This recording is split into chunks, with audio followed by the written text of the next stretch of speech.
New York City falls in a single night. Vampires flood the streets, the skyline turns into a hunting ground, and an ancient, terrifying, handsome, short brown hair, 47 years old, athletic-build man-vampire takes control, plotting to turn every world leader into his loyal undead. His first mission: transform the President of the United States and use him as a puppet to infect every government on Earth and the ruins of the city.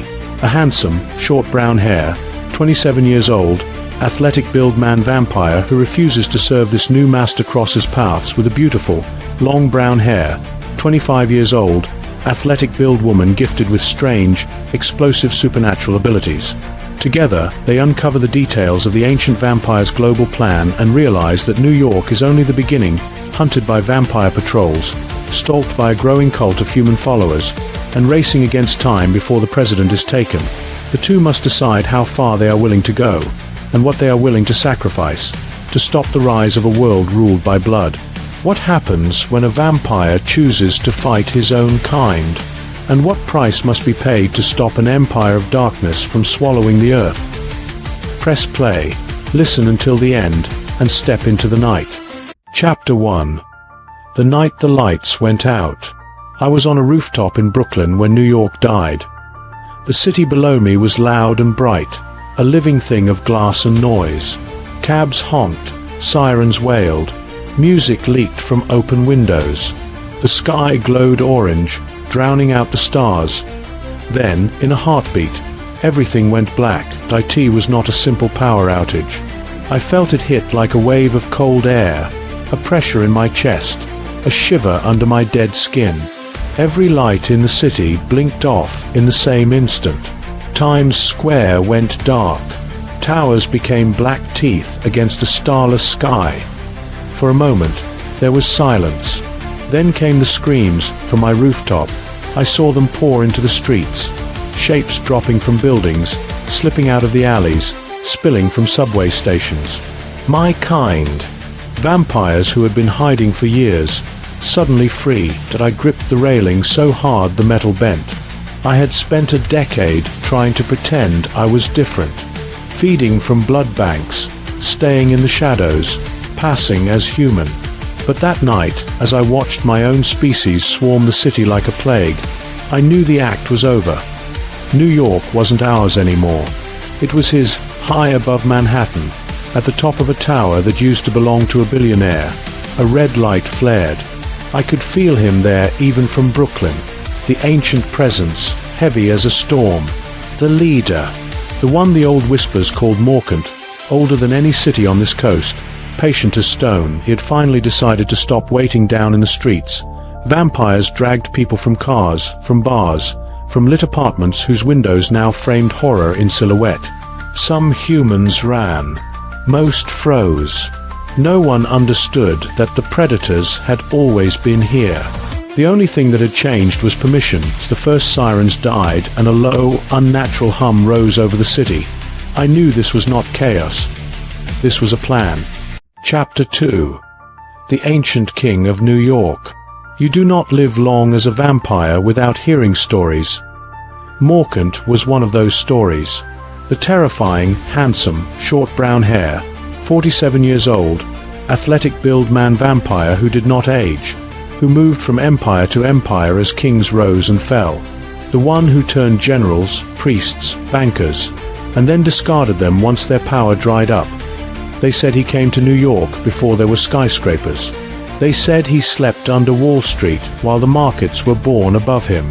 They said he waited for the moment when the world was connected enough that, by taking one city, he could reach all the others. On the second night, his voice went out everywhere at once. Phones flickered on with no signal, screens glowing red, speakers hissing to life. Giant dark billboards lit up with his face. Sharp, handsome, short brown hair, 47 by appearance, but with eyes like frozen fire. People of New York, he said, and his voice carried through every dead device, every stolen broadcast. Your age is over. Mine begins tonight. He stood in what used to be a cathedral, now turned into a throne room. Behind him, you could see the stained glass bleeding with red light. Governments built this world, he went on. Governments will deliver it to me. On the wall behind him, a map flashed up. Lines ran from New York to Washington, then spidered out to capitals across the globe. Each node glowed crimson. "I will take your leaders," Morgan said. "I will break them and remake them. Your presidents, your prime ministers, your generals. The ones you trust will drink from me, and through them, I will drink from you. There will be no war, no protest, no vote strong enough to stop what is already in motion." He smiled then, a slow, shark-smooth curve. "New York is my capital," he said. "The White House is next." The feed cut, but the echo of his words stayed in my head. I knew then what he was planning. A silent takeover, not with armies, but with teeth in the right throats. And for the first time since I had been turned, I felt afraid of another vampire. Chapter 3. The Girl in the Dark. I spent the first days hiding in the tunnels, where the smell of old metal and rat fur covered the scent of blood. I had no plan, only fear and a dull, gnawing hunger. That was where I met her. The subway was dead, trains frozen like metal coffins. I walked the tracks, listening to the distant drip of water, trying to think of something other than feeding. A faint glow flickered ahead, blue-white and wrong, not the warm yellow of human light. I hugged the wall and crept closer. She stood in an empty station, under the dead eyes of cameras. A beautiful, long brown hair, 25 years old, athletic build woman, boots scuffed, jeans torn at one knee, a jacket too thin for the chill. Her long brown hair hung loose around a face that looked tired but unbroken. In her right hand, light pooled and twisted, like she was holding a piece of lightning that refused to die. When she saw me, she flinched.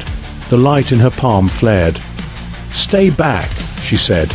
Her pulse hammered so loud I could hear it from across the platform. The scent hit me, and my fangs ached. I forced myself not to move. "I'm not with them," I said. My voice sounded rough, even to me. "I'm not hunting." "You're a vampire," she said. "Yes." She watched me, the light in her hand flickering but not going out. "Then you are hunting. That's what you are." She had every right to believe that. I had believed it once too. "I didn't ask for this," I said. "And I don't want what he wants." At the word "he," something passed over her face, a shadow of recognition. "You know about the broadcast," I said, her jaw tightened. "I know enough. I know he wants the president. They tried to take someone near me, someone important. I stopped them." I looked at the light in her hand. "With that," she glanced down, then back up, as if ashamed of it. "Call it a side effect. I was born wrong. Now I'm useful." We stood in silence for a moment, the dark station breathing around us. "My name is Daniel," I said finally. "Elena," she answered. "What's your plan, Elena?" She gave a short, humorless laugh. "Plan? Hide. Survive. If I get the chance, burn every bloodsucker I see." I should have walked away then. A lone vampire and a human with powers she didn't trust. Nothing good comes from that. Instead, I said, "If you really want to hurt him, we can't just burn his soldiers. We have to break his plan." She stared at me for a long time, as if trying to see through my skin to something deeper. "Then we need to know exactly what he's doing," she said at last. "And we start in the city he just crowned as his capital." For the first time since the lights went out, I felt something that wasn't fear or hunger. I felt a reason. Chapter 4. City of Predators. New York changed fast. Within a week, the streets belonged to patrols. Vampires in stolen police uniforms, moving with inhuman calm. Drones hummed overhead, their cameras wired into Morgan's new networks. Human collaborators wore red bands on their sleeves, guiding people into safe zones that were anything but. We moved across rooftops, keeping low. Elena had a way of making cameras glitch when she focused, but it exhausted her. We saved it for the worst spots, from above. We watched them transform the city into something like a farm. Blood centers sprang up in old stadiums and closed down schools. People lined up because there was food there, medicine, lies. Once they were inside, some walked out with bandaged arms, pale but alive. Others never came out at all. "This isn't feeding," Elena said one night, looking down at a converted gym filled with cots. "This is processing. He needs supply," I said. "If he turns the powerful, he has to keep the rest alive long enough to be ruled." "Like cattle," she whispered. We broke into one of his command buildings by riding the outside of an elevator shaft. My fingers dug into the steel, Elena clinging to my back. On the 42nd floor, she froze the cameras in a wave of static while I tore through a metal door. Inside, screens showed world leaders in secure rooms, flight plans, encrypted calls. All of it rerouted through Morkant's servers. At the center of the mess was a folder tagged with a single word: Keystone. Elena slid into the chair, fingers flying. "This is it," she said. "This is how he reaches them." A red alert flashed across the main screen. Target: POTUS status, en route to NYC. "He's bringing the president here," I said slowly. "To our city." Elena swallowed. "Then this is where we stop him." Chapter 5. The Keystone Plan. The Keystone file was worse than I imagined. Morkant didn't just want to turn the president. He wanted a chain reaction, then the stolen documents. We saw the outline. A security summit in New York, emergency talks after the blackout, leaders arriving one by one, supposedly to coordinate relief. On Morkant's private server, it was labeled something else. Conversion event. Elena read aloud, voice flat. Primary vector: United States President. Secondary vectors: Allied heads of state, senior military, global finance. I could picture it. One by one, they would be taken alone for briefings. One by one, they would walk out looking the same, but not the same at all. "No war," I said. "No invasion. Just a new kind of cabinet meeting. The world would never know," Elena said. "By the time anyone guessed, the people with the power to do anything would all be his." She clicked deeper into the files. A schedule appeared. Flights, convoys, and one line that made my throat close. Secure extraction point. Pier 17, presidential arrival. "That's in 2 nights, she said. "We don't have time to warn anyone. Even if we could, who would listen to a random girl and a vampire?" "We don't warn them," I said. "We steal him first." She stared at me like I had grown an extra set of fangs. "Kidnap the president from vampires. Rescue," I said. "Temporarily. And do what with him? Hide him under the subway." I thought about it. Long enough to tell him the truth. Long enough to break Morkant's chain. The plan was madness. But madness was all we had. "We'll need help," Elena said quietly. "Humans," I answered. "People who haven't picked a side yet. And maybe one or two of mine who still remember what being human felt like." "Do they exist?" she asked. "I hope so," I said. "Because if not, this city is already gone." Chapter 6. Stealing the President. We found allies in the cracks. A nurse who had seen too many donors vanish from a stadium clinic. A cop who had watched his captain grow suddenly too calm about the bodies. A hacker who had lost his brother on the first night and wanted the whole system to burn. They knew people who knew other people. By the time the president's plane cut through the clouds over New York, we had a small, scared, determined network. The plan was brutal in its simplicity. Morkant's forces had arranged a secure convoy from the airfield to a downtown bunker. That bunker, according to the Keystone files, was just a holding cell near Morkant's throne. We hit the convoy before it left the airport. I rode under an armored SUV, fingers locked in the frame, the smell of fuel and hot metal filling my lungs. Elena was 2 miles ahead. Hidden in the dark near a service road the convoy had to cross as the line of black cars approached a position. The world went silent in my ears. Hunger and fear and focus sharpened into a single point. Then the road exploded with light. Elena stepped out from behind a concrete barrier, both hands blazing blue-white. The first SUV's electronics died instantly. It rolled to a halt, dead weight on the asphalt. The ones behind it braked hard. Crush of tires and shouts and metal. I let go and rolled, hit the ground running. Human agents raised weapons, but in the dark, in their confusion, they didn't see me until I was too close. I knocked guns from hands, broke bones, careful, always careful, not to kill. On the far side of the jam, a taller figure stepped from the last car. His eyes flashed red in the chaos. Not a human guard. A vampire. He smiled when he saw me. "Traitor," he said, and rushed. I met him halfway, claws and teeth and years of buried violence rising all at once. We slammed into each other like trucks. His hands went for my throat. I drove my knee into his ribs. Behind us, I heard Elena shouting, heard glass break. There was a gunshot, sharp and wrong. The vampire in front of me jerked and fell, a hole smoking in his chest.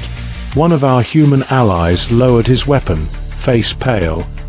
Inside, Elena yelled, "Now!" The president's SUV door was open. For a heartbeat, our eyes met. A tired man in a suit, confusion and terror mixing into something more dangerous, understanding. "I'm sorry," I said, and yanked him out of his own car. Chapter 7: Truth in the Dark. We took the president underground. The bunker was not much. An old service room beneath a subway platform, walls sweating with damp, lit by a ring of battery lanterns. Our little rebellion crowded in around him. The nurse, the cop, the hacker, a handful of others who had decided they would rather die on their feet than live on their knees. He looked older up close. Lines around his eyes, streaks of grey in his hair. But his gaze was clear and sharp as it moved over us, then stopped on me.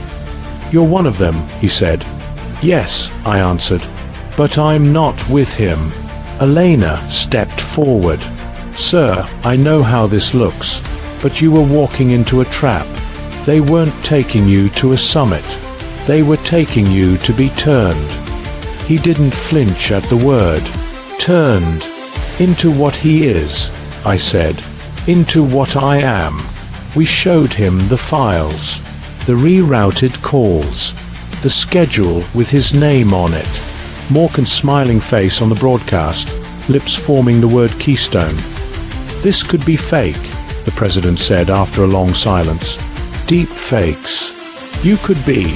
He trailed off as the power in Elena's hands flickered to life. "This is real," she said quietly. "And I watched them try to do it to someone else. They failed that time. They won't fail with you." He stared at the blue fire in her palm, then at the ring of faces around him, afraid, hopeful, waiting. "What do you want from me?" he asked. "Time," I said. "Enough time to keep you human. Enough time for you to decide, with your own mind, what to do about him." He studied me, eyes narrow. "Why do you care? If they win, you win. You're immortal. You're fed." "I was human once," I said. "I watched my family grow old on screens. I watched wars on the news and told myself we were better than this. If he takes the world, there will be no more choice. No more lines we don't cross. Just hunger with suits and flags." I stepped closer, felt my fangs ache just from the nearness of his blood, and forced them down. "I won't be part of that," I said. For a long time, the president said nothing. Then he nodded once. "All right," he said. "You have your time. Now tell me how we hurt this thing." Elena exhaled, some of the tension leaving her shoulders. "We go to the source," she said. "To his tower. To Morkant himself." "And if we fail?" the hacker asked. "Then at least," Elena said, "we die trying to stop the end of the world." No one argued. Chapter 8. Empire of Blood. Morcant's tower rose over Manhattan like a thong. The lower floors were filled with servers and soldiers, the middle with luxury suites he would never use. At the top, behind mirrored glass, he sat on his stolen throne and watched his new kingdom choke on fear. We went in through the only door he wouldn't expect. The sky, storm clouds rolled in as we climbed. Elena pressed against my back, my fingers digging into the steel ribs of the building. Lightning flashed, turning the glass into a mirror that showed us climbing like insects up its face. Inside, alarms screamed. He knew we were coming to be by the time we reached the top. The wind was a living thing, shoving at us, tearing at Elena's hair. I smashed through the glass, and we rolled onto polished stone. He was waiting, the terrifying, handsome, short brown hair, 47 years old, athletic build man vampire stood at the far end of the room, city lights painting his suit in gold and red. Behind him, the world map glowed, lines stretching from New York to everywhere. "Daniel," he said, as if we were old friends, "I hoped it would be you." He looked at Elena, at the crackle of power around her fingers. "And you brought fire. How thoughtful." "You're not taking him," Elena said. "You're not taking any of them." Morcant laughed softly. "Child, I already have more than you can imagine. Presidents are symbols. Cut off one head, and the beast grows another. That is why I do not cut. I change." He stepped closer, and I felt the weight of his age like a pressure in the air. "You could have been at my side," he said to me. "A city, a continent, a world where you would never need to hide. A throne of your own." "I've seen your throne," I said. "It's made of bodies." He smiled, almost kindly. "Everything is." The fight began with a flicker.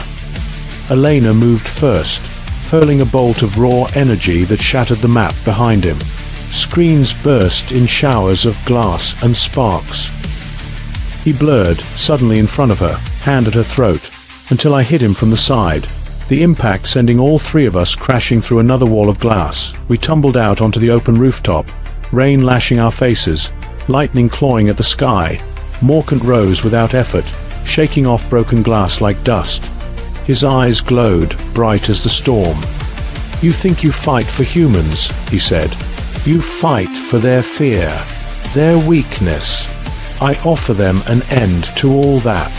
"You offer chains," Elena coughed, pushing herself up. "You just polish them." He lunged. I met him halfway. For a moment, the world narrowed to teeth and claws and the sound of stone cracking beneath our feet. Below us, New York watched, some from dark windows, some from streets still stained with the first night's blood.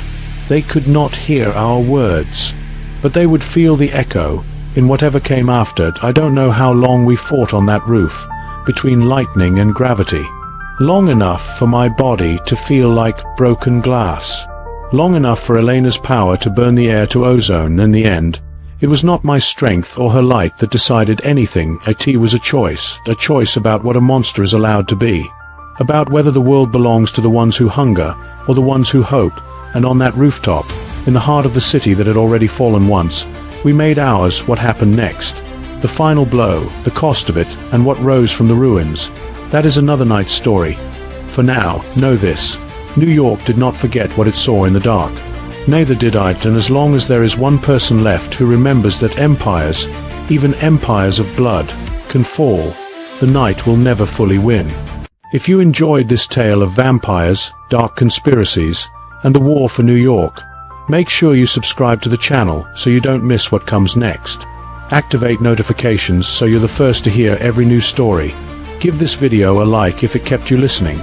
Leave a comment with your favorite moment or theory, and share this video with someone who loves a good scare in the dark.